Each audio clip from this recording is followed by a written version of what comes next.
Well, as I said, a very good evening to you all, and thank you so much for joining us this evening. This is our very, very first live in conversation event for Harewood members. We've done all sorts of new activity over the past 18 months, whether it be through digital or on site. And it gives me an absolutely great pleasure to welcome this evening Chris Day, who is the current exhibitor as part of our new Craft Spotlight series, and David Lascelles, Earl of Harewood. And they're going to be conversely shortly about Chris's latest exhibition that we've had in the church. Just a couple of housekeeping things first. So this is slightly different to a normal Zoom meeting. This is a webinar. So luckily you can't all see each other and we can't see you. So don't worry about how you look at this time in the evening. It's completely fine. There is a Q&A button. There should be one along the bottom of your screen, a little bit like the online chat would normally be. And I would really encourage you to pop your questions on there as the session goes along. David and Chris will chat for roughly about 45 minutes about the exhibition, the background, and more besides. And then we'll have about 15 minutes at about 7:15 to go through the questions which I will pose to our speakers today. But once again, a very warm welcome to David and Chris, and thank you so much for joining us.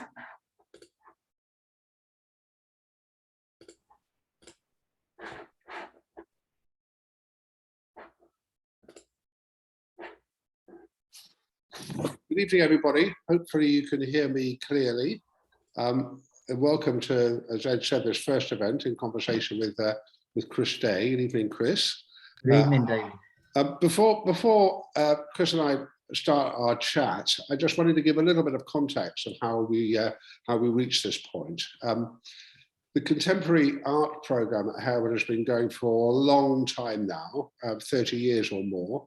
And in that time, we've shown a very, very wide range of artists, some of them internationally renowned names like Anthony Gormley, Sir Sidney Nolan, Andy Goldsworthy, and so on. We've showed artists from South Asia, from India, Pakistan, Bangladesh, Korea. We had a wonderful exhibition actually very early on in the Terrace Gallery's history of Aboriginal art from Australia, dot paintings from Australia.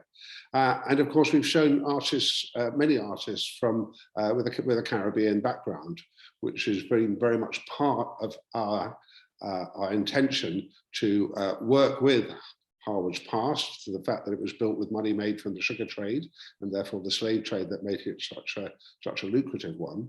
And we've worked with a range of artists in that time. The sculptor Thomas J. Price, the extraordinary Antiguan polymath Frank Walter, painter and writer, and Sonia Boyce. So the Craft Biennial, which should have happened this year, biennial obviously by definition is every 2 years, but hasn't because of COVID.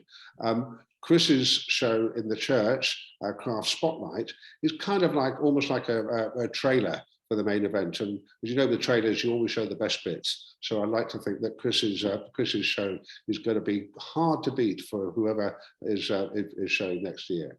So a little bit of context. Welcome, Chris. Enough from me. Really, what people want to hear about is you and your work. So can I start off by asking you about glass, working with glass, how that came about? How did you, how was that something you decided to do? And what do you think its special qualities are? No, definitely. So obviously, if nobody doesn't know my background, I've only been doing glass for 5 years. Plumbing and heating engineer, and still a plumbing and heating engineer. I was told by my wife that I've got to go to university to study. And it was a thing that I didn't really want to do. I didn't realise at the time until I got diagnosed that I was dyslexic. So for me, filling in forms and doing paperwork, it was a thing that, you know, it was a barrier. I always left it to the last thing to do. So to go to university and study and do dissertations, it was a thing that I wasn't used to, and it was a thing I was really scared to do. So yeah, so that was my intro of getting into university. It was a big barrier. But once I got there, I thought, well, I'm going to do something that I wanted to do as a child. Now, I'd never seen a glassblower do any demonstrations or any potters do anything on a pottery wheel. But when I went into the university and I seen the studios that were available to me to do this kind of practice, is that I thought, well, I've done woodwork, I've done metalwork. I haven't got that T-shirt. I'll give that a go. And to be honest, I didn't touch the glass to begin with, because I thought, well, it's such an expensive material to use and to have access to, is that I'll just concentrate on pottery. And that's what I did for the first year. I got my head down and I just stuck on the pottery wheel, because I thought, well, I can get one of them in the garage, and I can get myself a little kiln, and I can perhaps do a bit of teaching, or some practice that I can do myself. But the glass, it was just one of them things. I'm thinking, no, it's just inaccessible for anybody. Doesn't matter what colour you are. It's just expensive. But part of the course is that you've got to do glass. You've got to go through these different stages. And going into the hot shop, it's quite a formidable place to begin with anyway. You've got 1,200 degrees of heat. You've got stuff that wants to burn you, gold you, spit at you, and it is scary. But when I started to use it, I fell in love with it, and not because I was any good at actually glass blowing. It was what the material was actually showing me, is that as soon as you breathed a bit of life into it, to introduce in this 1,200 degrees of heat, it became alive. And I don't know any other material that actually does that. You can put a slab of clay on a potter's wheel and it won't do anything until you start turning it and putting your hands to it. Whereas glass, as soon as you start to pick it up, it'll want to fall down because of gravity. So you've got like a treacle spoon. You're trying to gather this glass on a spoon, as I call it. And if you just let it go, this treacle's going to fall on the floor. And that's exactly the same with what happens to the glass. But what I found was that this glass is trying to escape from me trying to control it. So everything that I was researching in slavery and segregation and these aspects of control was actually the glass was telling me and speaking to me at the same time. So I didn't have to put a lot of effort into what I was trying to say. A conversation about slavery or segregation. How can you do that? How can you make a material look like it's trying to break free? But the glass showed me that it was trying to break free. And when I introduced it to these copper cages, that's what it tried to do when I blew. It was trying to escape. So all the metaphors that I was trying to say, the materials were doing it for me without much effort. And I just fell in love with everything that it was speaking to me. And so that's why I use glass. I use clay as well, obviously, because it's got that earthy context, and sort of like going back to your roots, or the earth that we actually walk upon. It's something it's a material that I like to use because it's speaking. I don't use materials that don't say anything to me. So I use rope, I use chains, I use copper. And even the copper, if you go back to the Welsh mines in England that were producing the copper, they were used to make bronze manillas in the process for buying slaves. So even the copper resonates with what I was trying to speak about. And some of this stuff I didn't even know. It was only through research that I found these. When I grew up, when I was 16, obviously I didn't have a good education. Obviously being dyslexic and not being diagnosed, I had no help. So for me, I've only really started to learn about everything in this last 5 years. And it's a shameful thing to say, but I've been concentrating on plumbing and heating and a career and everything else. So for me to actually focus on other aspects of life, I didn't have that chance, because like all of us, we've all got other careers, we've got mortgages, we've got things that society throws at us that keep us away from that. But the university gave me that chance to explore these and research. And if it wasn't for that, I don't think I'd be talking to David or yourselves today, because it was only through me going to university that I actually managed to open my eyes up to what was out there. Although I'd been, had racist jibes and all that against me.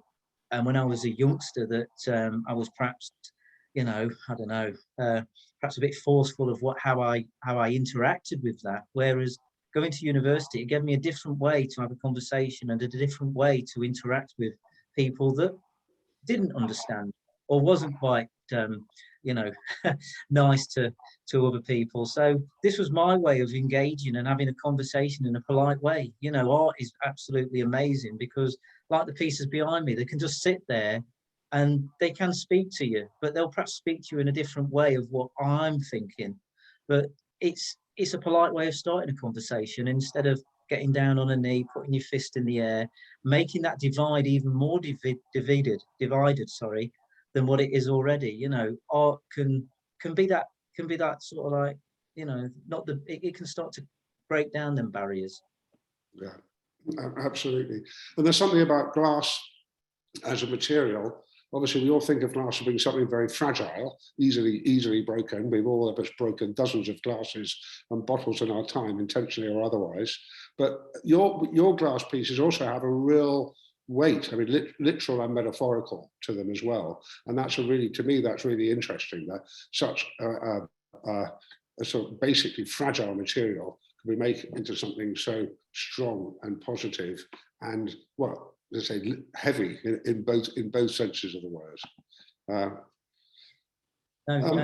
Definitely, David. I mean, like you say, and I do use the glasses that everybody knows how fragile glass is, and it's that fragility that I use as, you know, the glass is the human spirit, as we could say. Yeah. And it's that, you know, and it's how fragile humans are when they're faced with how other humans interact with them, you know. And we are fragile. Everybody's fragile. We're all going on about mental health, which is brilliant, because that's another way of showing how fragile we are. And we don't, you know, mental health 5-10 years ago, it was a thing that was hidden away in a cupboard. Nobody used to speak about it. The same with me being mixed race, you know, the stigma that was attached to that. I would never have spoke to you how I'm talking today about being mixed race, because the stigma attached made me hide everything in the cupboard. And the same about slavery and segregation. All these aspects and all these stories, we sort of like know a little bit about. It's as if it's been whitewashed, but the majority of the brutality has been hidden away in a closet because nobody wants to talk about it. And that's the good thing about the exhibition, because it gets to everyday people to start that conversation and to not be scared to have a conversation and think, oh, I'm going to be out of turn if I say this, that, and the other. It's just, let's just sit around the table and talk.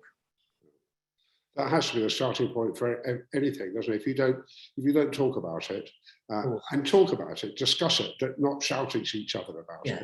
Yeah, which sadly is so much of our kind of public discourse at the moment seems to be comprised of people shouting at each other from entrenched positions. But actually to have discussions about it that has to be the key to solving any problems, personal, political, anything else. And I think that's something that art and culture can do. There's a quote which I'm probably going to get wrong, something about saying good art should make people who feel too comfortable uncomfortable, and people who feel uncomfortable, it should comfort them. So it has both those functions. You know, it should question, but it should also reassure. And actually finding that balance is something that's very hard to do. And your work, the content of your work, we'll talk about that a little bit more in a minute, is very challenging. But the pieces are also very beautiful, particularly in the context of the church where they're shown. How did that come about? How did the commission come about and deciding to work in the church? Well, obviously, Hannah Obi got in contact with me, and I was driving down to London to see Angel at Vessel Gallery at the time. And we had this lovely conversation as I'm driving. She says, you know, I've seen your work on the internet and different medias, and we'd love for you to do an exhibition at Harewood House. And at the time, I didn't even know anything about Harewood House.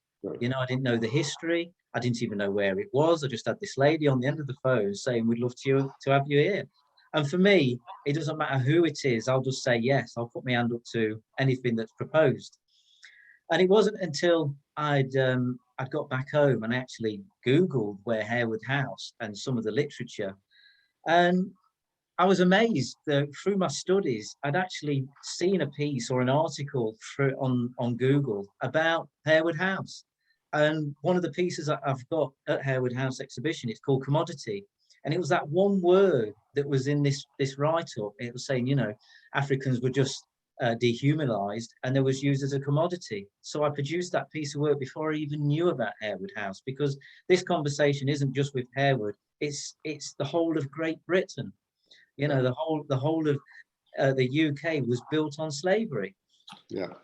And so that's what my work was about, was just to tell people in a, yeah, it is hard hitting some of the work that I've got, but it's still, it's that kind of work.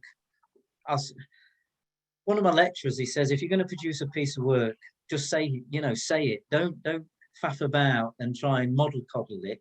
Just say what you've got to say. And that's what I've tried to do, is that with Strange Fruit, with the pieces that are hanging, you know, it's very eerie. It's very emotional, and for some people it'll bring them to tears. Yeah. But it's for people who don't know, Strange Fruit is based on a excuse me, a Billie Holiday song called about lynchings in the southern states of America. Very powerful song. I mean, I love Billie Holiday, but I often find that song almost too painful to listen to. I mean, she put such anguish, such heart and soul into it. It's amazing to have that playing in your very powerful piece, which sort of references that, not in a literal way, but in a kind of poetic way, if you like. It's very, very, very powerful. Is that something you'd think of doing again, working with music? No, definitely. I think that, you know, and especially in the church, when Hannah says, would you mind having the exhibition in the church? I says, it's the perfect place for me, only because of how the church and everybody had the fingers in the pie. They all wanted a piece of this profiteering. And so when she suggested the church, it was like, wow, it's brilliant. And it's such an eerie place. And, you know, it's horrible to say, but it brought the church alive when them pieces of work went in there. You know, and it's horrible because you're talking about Billie Holiday and Strange Fruit and lynching. You've got the congregation, which is about slaves having a day off, but having to go to church, you know, still oppressed, and everything that's around there. It's all gloom and doom, but it made the church feel alive. And it was a feeling. As soon as we pull it up, I felt. And I've had these, well, a couple of the pieces in different exhibitions. And when you've got a white gallery background, it's very stark. It doesn't say anything. But when you bring in pieces that have got the same colours, the same textures of the area and the surroundings, it's as if it belongs there. And it'd be lovely if it could stop, but obviously it's got to go. But it really did make me feel emotional, especially when the Billie Holiday song was starting to play. Yeah. And how quiet it was, but how it resonated the whole way through the church. Yeah. And it was just that eeriness. And like you say, her voice is just, it is eerie and spellbinding. And I just hope that people enjoyed it for what it was. There was one article in the FT. We had there was a comment made that I'd used Strange Fruit, and did I know how horrific and brutal these acts were of lynching? And I think, you know, I perhaps watered it down, but I'm thinking, how can I water it down? You know, you've got nooses, you've got meat hooks up there, and you've got this glass. I'm thinking, how could I represent lynching without having a black body there, and make it so? And we're not talking about just adults looking at this; it's children that are looking at it. You know, it's mums and dads, and it's aunties and uncles. It's not. It's just normal people. So we can't have bodies just hanging there and having this literal, because that would just scare people away. You want this thing to entice people in and start that conversation. And I hope it's done that. You know, it's created that conversation. Even if people just look at the glass for the beauty and don't really want to engage with the history, or vice versa, they engage with the history and find out a bit more. Hopefully it's served a purpose and done that. Yeah, I mean, the Strange Fruit was a piece that you'd made already. It wasn't made specifically for this show, was it? No. It was made during university. Okay. And I entered it into the Glass Biennale at Stourbridge in 2019. And that's where I came across, or should I say, Angel came across me. Yeah. And I'm so glad he did. And this is Angel from Vessel Gallery. I'm so glad he did, because if it wasn't for this person, there was nobody else out there to actually support me or nurture me or give me a bite of the cherry, shall we say. You know, there was nobody else interested, because at the time, nobody was interested in slavery or inequality. They was all turning their heads away. But this one guy, he was brave enough to say, you know what, I really love his work and I'll take him on board. Yeah. Unfortunately, because of what happened in 2020 with George Floyd, it's the phenomenon that's happened to myself. As I wish I'd put a bet on it, because I'd have made loads of money, but I couldn't even imagine me talking to you, David, being in the Financial Times, the Craft Council, all these bodies and art sectors that have been there to support me. Although they wasn't there in the past, they are now. And I think that's the legacy of George Floyd, is that he's changed people's perceptions. Although there's been thousands of George Floyds, like the piece behind me called, there's another piece, sorry, that's gone to the V&A called Emmett Till, another guy that got killed unjustly. You know, there's been thousands of Emmett Tills, George Floyds, George Stinneys, but it's always been one-sided. The people that have been demonstrating have been mainly from Black backgrounds, whereas what we've seen in the summer in 2020 is that the whole of society got together and started to say, you know, this is wrong and it needs dealing or sorting out. Yeah. And so that is the beauty of or it's horrible to say, it is the beauty of what happened, but it's his legacy, and you know, we can take that and use him as a martyr, basically. You know. Yeah. So the pieces, I mean, the pieces in the church. There are, I should know this off the top of my head. There's 6 of them. Is that right? So anyway, whatever. Some are existing. Some are pieces you already made and that fitted the theme, as it were. You made some new works for it as well, didn't you? What were they? Yeah, so we got Message in a Bottle, and we got the Congregation and Under the Influence.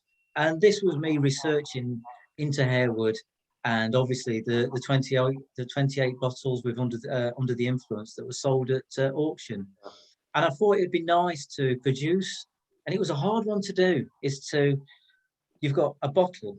How can you produce a bottle out of glass that's got a human form or human characteristics and tell a story about slavery? Yeah. Like, you know, and to this day, I don't know where I get some of my inspiration from. You know, I think somebody up there is looking after me, and he plants these seeds in my heads every now and again. Yeah. But taking the bottle shape that's behind me, which was Under the Influence, it looks so simple. You know, you just do a wire, a copper cage, and you blow into it, and you put a rope on the top. But the rope on the top took me 4 weeks to actually come up with the idea. It's simple now, but trying to finish off and give it that character, the rope did it. Before then, I was trying to use copper like a bottle top. You know, so I was making this copper bottle top because I wanted to finish it off as a bottle, but it had no life to it. But as soon as I put the braided rope on there, it automatically just turned into this human form, and it took this form, which I think they look human, and especially when they're laid out at Harewood on the table as if they're on this banquet and they've had a little bit too much to drink, you know. So it's and then we produced a Message in a Bottle, again, not relating to Harewood, but this was me thinking about, we have this idea of people being stranded on islands, you know, like Jamaica, like the Caribbean, and then, you know, they want to be rescued, so they'll throw a bottle with a message in it. So that's where the Message in the Bottle came. But these people that were stranded and left on Barbados, Jamaica, St. Lucia, they couldn't get a message out. You know, who was going to come and rescue them? So that's when I created Message in a Bottle, and that was dedicated just to, you know, these Africans that weren't free. And then we got the Congregation, which was, you know, on a Sunday at the plantations, they were given a day of rest, and the day of rest for them was to go to church. And and that was their only way of resting, was to go to church. So that's where I started. They're normally called strange fruit, but these are called strange fruit, the congregation, because they're just a smaller installation, and they just represent the human spirit again. And they're in this ceramic bowl, which for me reverts back to me. And this is a hard one for me, or it was a hard one for me to actually talk about. When I was growing up being mixed race, I was called a coconut. So when you see strange fruit, they're in these bowls which are very nutty looking, and that's reverting. That's me telling a little bit about my story, how I'm trying to break free from this stigma of me growing up. Yeah. And before Angel came along, before Harewood came along, and the Arts Council and everybody else came along, I had no confidence to actually talk about being mixed race. But yeah. I've had to talk about slavery, and it's getting and the feedback from people has given me the confidence. I haven't got the confidence because I'm now in different museums up and down England and one in America. That's not the confidence that it's given me. It's people interacting with me and saying, we really like your work. It's really good what you're doing. You're inspiring me to do this, or you're inspirational. Yeah. And what you're saying is thoughtful and thought-provoking. That's what the confidence has given to me. I'm just a plumbing and heating engineer that's telling stories. That's all it is. I'm not a heavy lecturer. I'm not somebody that can give you facts and figures day in, day out. I'm just telling stories that have been hidden. Yeah. Well, that's often the most powerful way, isn't it? I mean, you talked about the congregation and that being something that slaves on their day off went to church, whether they actually believed or were interested in any of the things that were being told, who knows? But it was at least a day off. Just an excuse to go. And in a kind of similar way, I mean, perhaps the most, well, not perhaps, certainly the most sort of celebrated manifestation of Caribbean culture is Carnival. And of course, Carnival grew from very similar roots. And the idea that can brûler, the burning of the cane, the day after the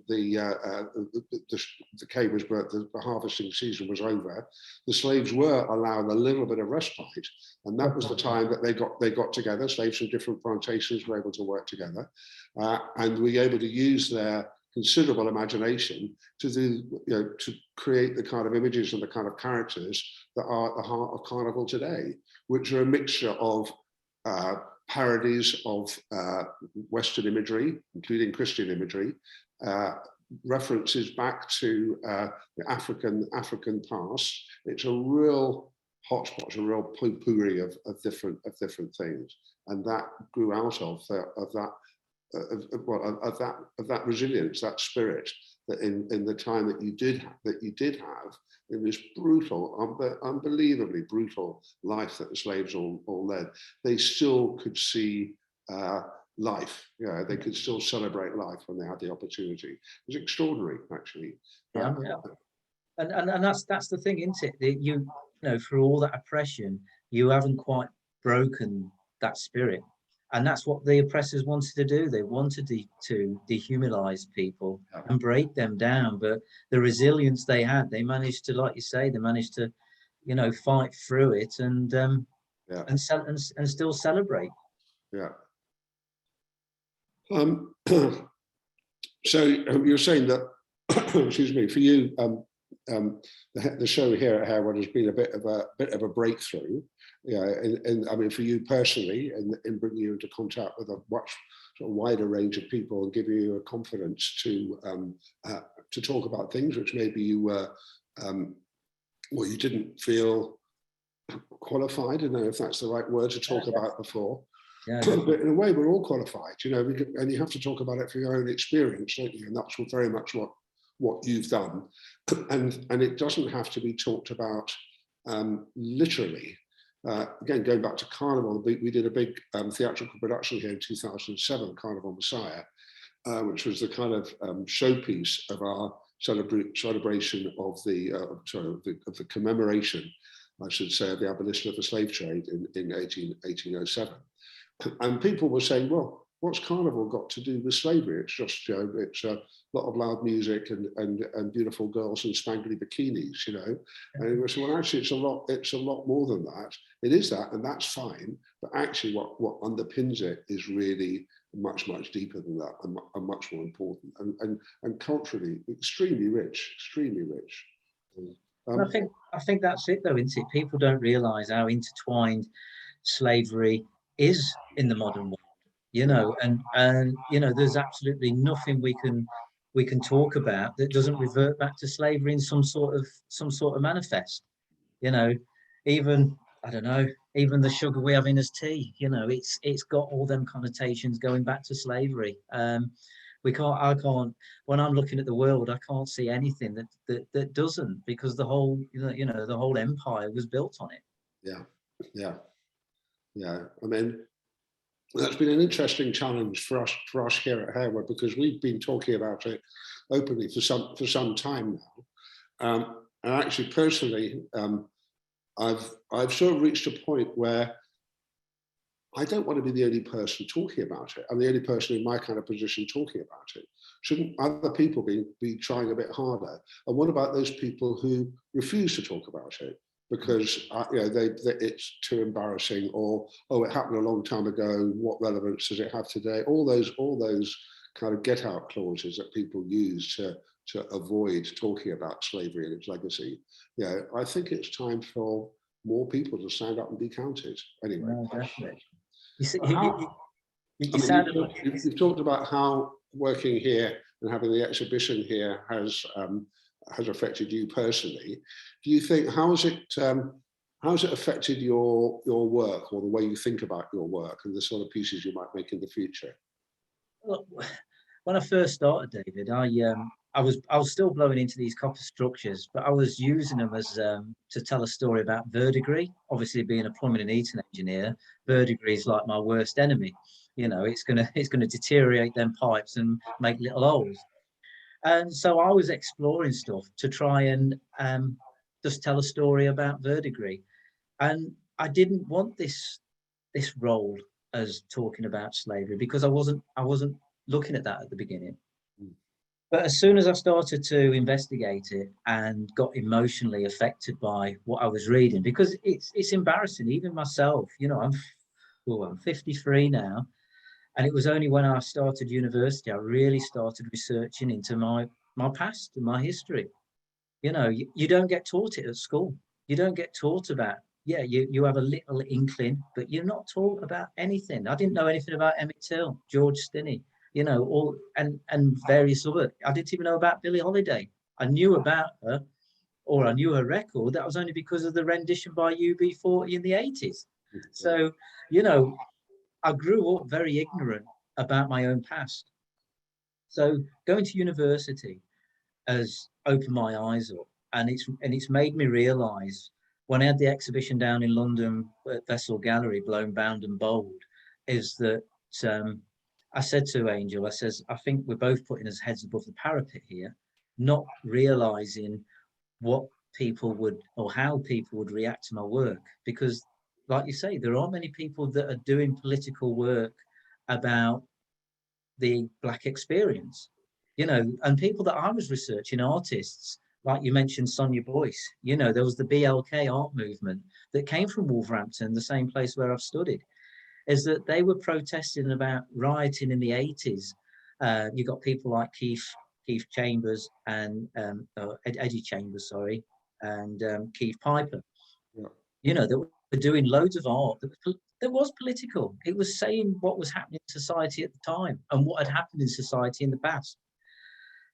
And I feel as if I'm nowhere near as good as what they am, but what I want to do is try and take what their legacy was and become that new Keith Piper or that new Sonia Boyce, and start that discussion again. You know, I'm not going to say I'm going to make a new art movement, because I'm just me on my own at the moment. But what I do want to do is to engage and have that conversation and be able to talk about these aspects through art, and hopefully other people will follow suit. You know, I think there's been a lot of makers and a lot of artists that have not felt safe in talking about what I'm talking about. They don't want to rock the boat. They want to be accepted. It's hard enough as it is being an artist without, you know, putting them barriers up and start being political. But like I said, I don't feel as if I am a political artist. I'm just telling stories. It's other people that put me in that criteria of being political because of that divide. But I'm just hoping that, you know, what's happened, and especially the publicity that Harewood has had, I don't think, well, I didn't think it would be as good as what it was. And there was a few people that came to the exhibition that actually said that to us, you know, we weren't expecting this, but when they've been through and had a look, they've just gone, wow, I wasn't expecting that. But for me, it was the fallout from it. You know, when you've got papers like the Financial Times that are interested, and then being asked to go down to the Argentina's ambassador's residence to display the same things that are in Harewood or similar, you know, and that conversation goes to another side of the audience. And for me, the audience is 50% of my work. I need that engagement. I need that conversation. I don't want to just put a piece of work up there and it sits there and nobody has a talk about it or a conversation. For me, it is to try and generate a conversation. And if I can do that, I've done my job. Yeah. Yeah. It's about, as you say, it's about generating discussion, isn't it? I mean, that's one of the reasons why we have tried to work with quite a range of artists. Obviously, everybody has a slightly different approach, but each time, excuse me, sorry, each time that that dialogue starts afresh, and you come at it from a slightly different angle. The way you talk about these things is different from other artists, and that's as it should be. And to keep those perspectives coming, keep people thinking about it, and say, look at it like this, or maybe you could look at it like that, or maybe you could look at it the other way. That's really stimulating. That's really challenging. I mean, you've written in the past, Chris, about what being, you've been talking about this a bit now, I know as well, but you've written in the past about how being an artist of mixed heritage, how that, well, being first of all a man of mixed heritage and how that has affected you in the past, but that now you also an artist of mixed heritage. Has your feeling about that changed over the years? Oh God, yeah. Like I said, I might have said earlier, is when I started 5 years ago at uni, me being mixed race, it definitely affected how I was growing up, and it's a thing that I'm still trying to deal with. The outfall of being the outcast in society. You know, when you're black, you've only got white to suppress you, but when you're mixed race, you've got both sides that are trying to oppress you. So you don't fit in either category. And it's a hard one to deal with. It's like, you know, everybody wants to fit into society, and it's trying to find them peers that will take you for who you are. And yeah, it's took me 53 years, and I'm getting over it. And it's only because of the art that it's made me able to do that, to be able to talk about it. You know, 5 years ago, I hid a lot of things in the cabinets. I wouldn't even talk about being mixed race. I would close the conversation down because I was embarrassed. You know, when I grew up and I got names called, and not having a dad at home as well, my dad got actually sort of like scared away by my mum's family side. So not having any black people around me that could help me, it was hard. So it was one of them. It was one of them things that yeah, I just shied away from. Yeah. But as soon as I started to get the strength to talk about slavery, and it was an emotional journey. You know, I was in tears at sometimes at uni when I'd been researching articles, especially the Emmett Till, as that I'd spent all weekend researching this boy that had got lynched, and I tried to talk about it. And my lecturess was talking to me, and I'd done a bowl. I think it's behind me, this one. And it's got all the blood and everything out of it. What, the one in the corner? Yeah, this one here. Yeah. Yeah. So as he's looking at it, and he says, "What does that represent?" What I wanted to tell him, or what I was trying to get out, was how big a bowl would I have to produce to hold the tears of the mothers and the fathers, the brothers and the sisters of children that had died, men that had died, aunties, uncles, And I couldn't get that out. All I did was I just broke down crying because I couldn't visualize this bowl. It'd be massive. It'd be huge, but I couldn't get it out. I just broke down crying. And I think it was at that point is that I thought, well, actually, I've got to talk about this aspect. I've got to get braver. And that's what I did. I think I did my own whitewashing. I made it look a bit more clinical than what it actually was, so I could actually have the strength to stand up and talk about it. Because it's no good me standing here or sitting here and talking about slavery and Emmett Tills and all that and just breaking down and crying. It's getting that message across. Yeah. And through that strength of talking about slavery, it actually then wheedled its way in to actually give me the strength to talk about being mixed race. And if anything that university has given me, forget about the grades, forget about the degrees, what it has given me is the confidence. And so as a mixed race guy now at 53, I feel comfortable in who I am. I am who I am. I'm Chris Day, an artist, a plumbing and heating engineer, and I don't have to fit into society. I don't have to fit into being black. I don't have to fit into being white. I don't even have to fit into being categorized as mixed race. I'm just Chris Day as a person, as a human. And I think when people take that role on and start talking about that, I think the whole world will change. Instead of talking about Brexit and then talking about immigrants and they're not supposed to do this, and even COVID, you know, the jabs and the not jabbed. It's all these things that categorize people that make the world divided, and it needs a big sorting out. Yeah. I mean that's right. I mean, anything that can be done to try to bring those bring people together, bring viewpoints together, must be a positive thing, and it always has been. But it's even more than ever. As I said earlier, we're living at a time where kind of civilized debate sounds a little bit sort of prissy, but it's we're just debating things. Yeah, I think debate is a wonderful thing. That's how you find out what you believe. That's how you find out what other people believe, and you bounce those things off each other. You know, one side of a debate isn't necessarily 100% right, and the other side 100% wrong. That's why you have a debate. But there's very little debating goes on these days. You know, that's the trouble. It's mostly the same, shouting from the trenches and occasionally throwing hand grenades over, and then maybe hoping the other person shows a white flag. You know, it is like this sort of verbal warfare, and that's not really helpful to anybody. No, but I think over the last, well, especially over the last few years, I think people are finding themselves. You know, I mean, I look at the LBGT movement, and I think they've done far more strides in the last few years than any of the Black Lives Matter has done. It was only because of George Floyd that it's actually propelled it a bit more.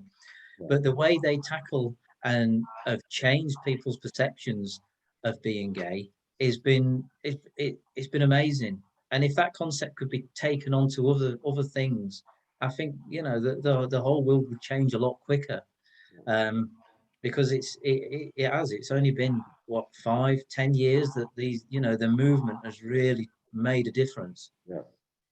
And of course, the other big debate, which we don't even have time to start on yet, is the environment and how all these debates. If we go on the way we are, we may not have a planet that we can live on to continue them one way or the other. You know. Yeah. Anyway, that's a whole other topic.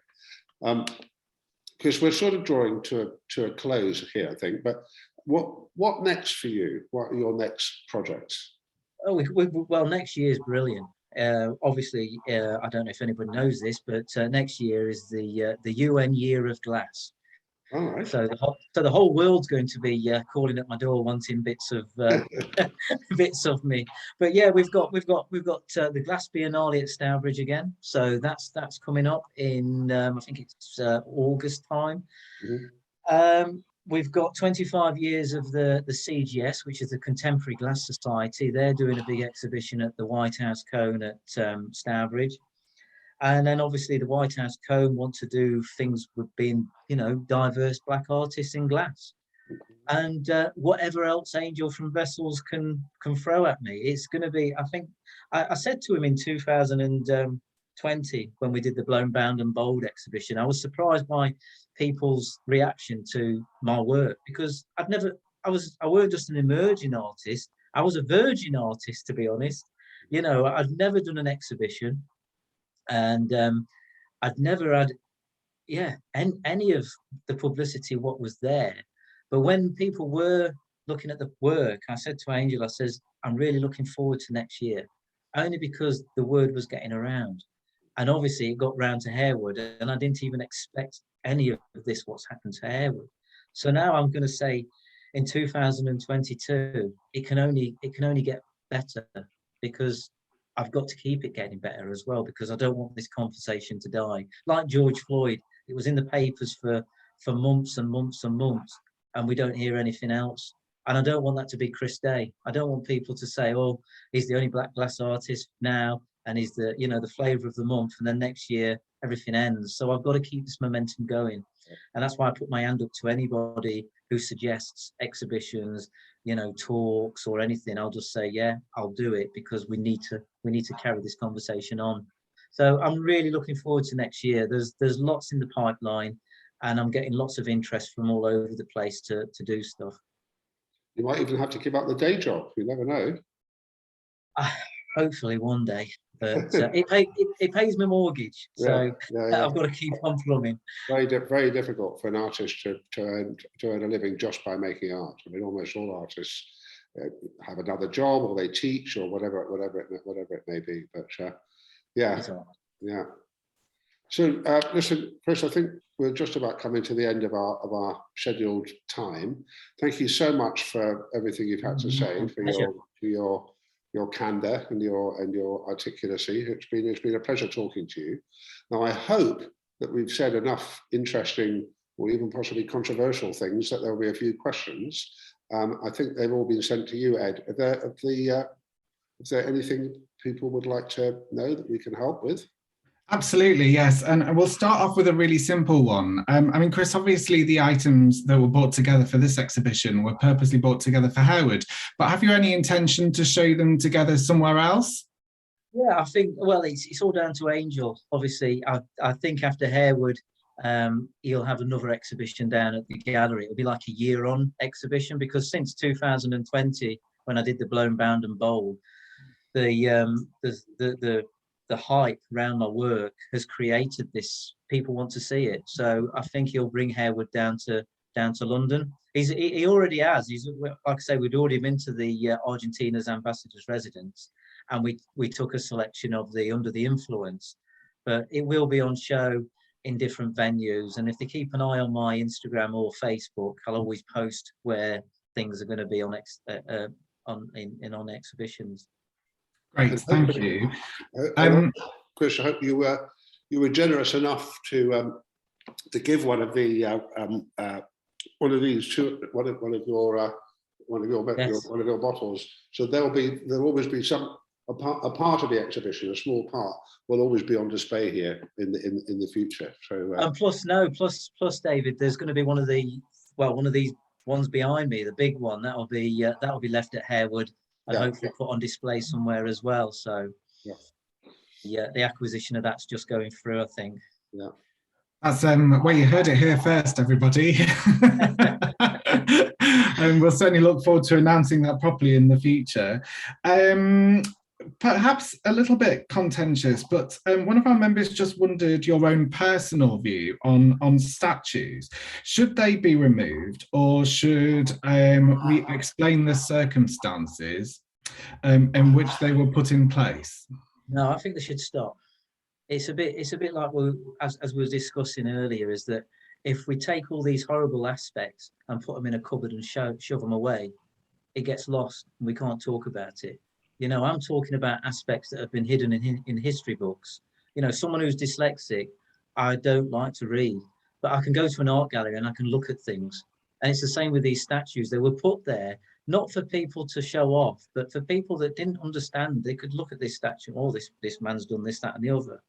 But the change they could do is actually put a little plaque underneath and say, you know, this statue represents such and such that actually got his money from slavery. And just give that nod to where this money and his influence has done. But there's thousands, like I say, I was talking about this earlier to David, is that Britain was built on slavery. The money that was gained actually helped us through the Industrial Revolution. It built schools, it built museums, it built England. So without that money, and it's a horrible thing to say, is that we perhaps wouldn't have been where we are today. So, but the horrific side of it needs still to be acknowledged. And I think if they just put something on these statues, at least it just gives a nod to it, and it keeps it in that conversation instead of hiding them away. Yeah.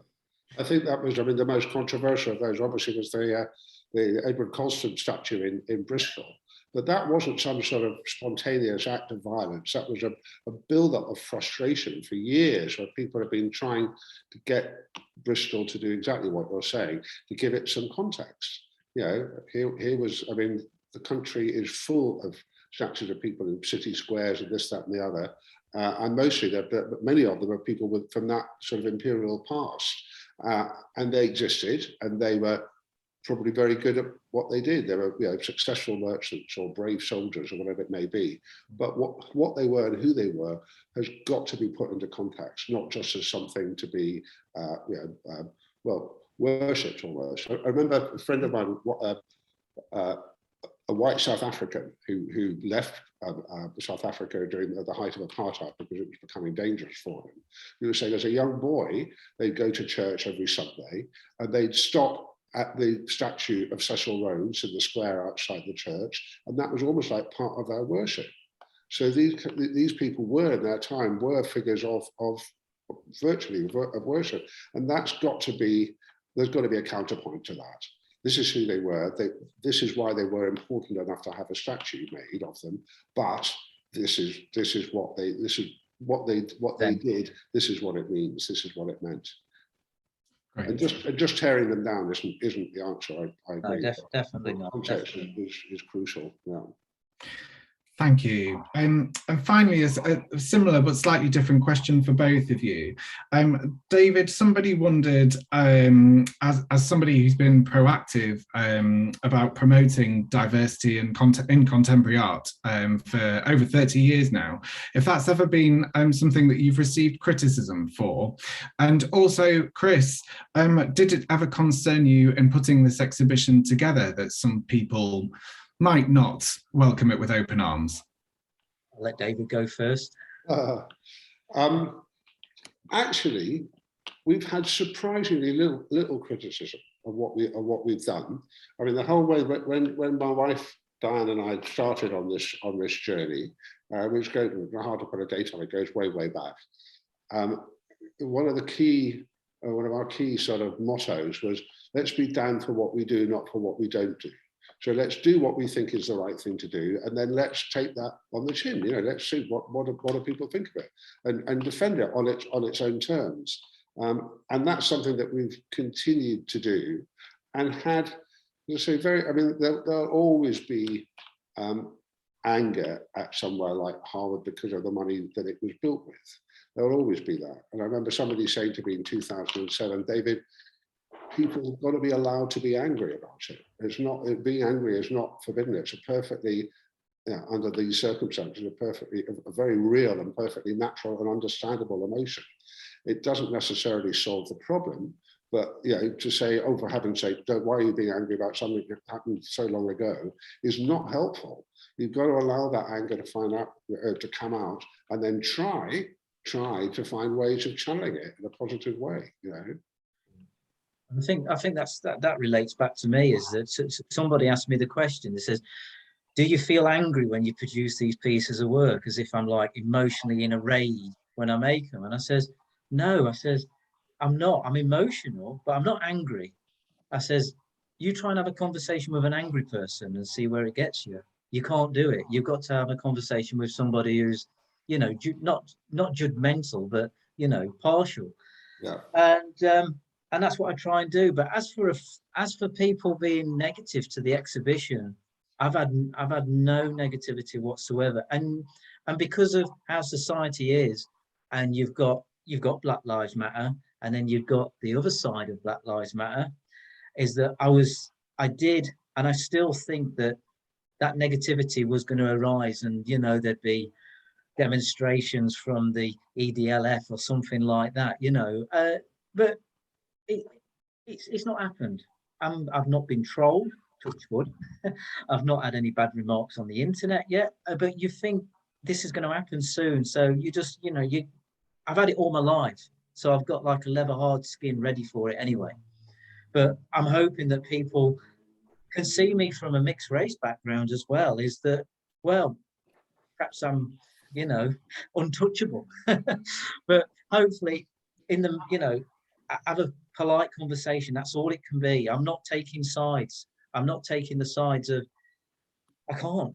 How can I take sides? It's something that's happened in the past, but it just needs addressing. And I think if we just come together, whichever side you're on, and talk about it, it can some sort of like, it can mend that sticky plaster, because that's all we've done in the past, is just put a sticky plaster on it and hope it'll get better. But actually we need some hardcore medicine to actually solve this. And that's what Harewood's done, and anybody that judges them for what they're doing isn't on that side of the conversation. They want that divide still, because what they do is that's what they've done. Is they want that conversation. They want to interact.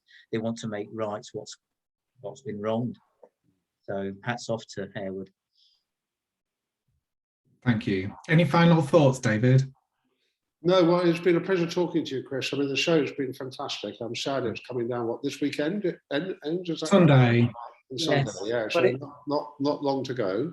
No, but, the memory of it will certainly linger on with me, and I'm sure everybody who's seen it. So big gratitude to you, Chris, for creating such a wonderful thing and stimulating such interesting conversations. And definitely hats off to Hannah for finding me. If she wasn't trolling through the internet trying to find some sort of artist that's diverse and somebody that's different, it's all down to her really that I'm talking and we've had this conversation. Yeah. No, good. So thank you both so much, David and Chris. It's been an absolute pleasure listening to you both speak this evening, and we look forward to hearing more about how things develop, both for yourself, Chris. We really hope to see more of you at Harewood in the future, I've no doubt, and obviously the exhibitions and programming that's coming up for ourselves. As David said, Chris's exhibition is open until the end of Sunday, so you've got until the end of half term to come and see it. Obviously after that we're all propelled getting ready for Christmas. Also coming on Monday the 1st of November is the announcement of the biennial going out to all our members, and it'll be announced with a series of videos and podcasts that you'll be able to tune into and watch at your leisure to find out everything that's in store. Chris and David, one final thanks to everyone that's tuned in as well for this very first members event. We certainly hope to do more. If you've got any comments on how it's gone, please do email membership@harewood.org and we would love to hear from you. That's it. Thanks ever so much, and we hope to see you again. Thank you. Thank you. It's been a pleasure. And you, David, and everybody that's been watching, thank you.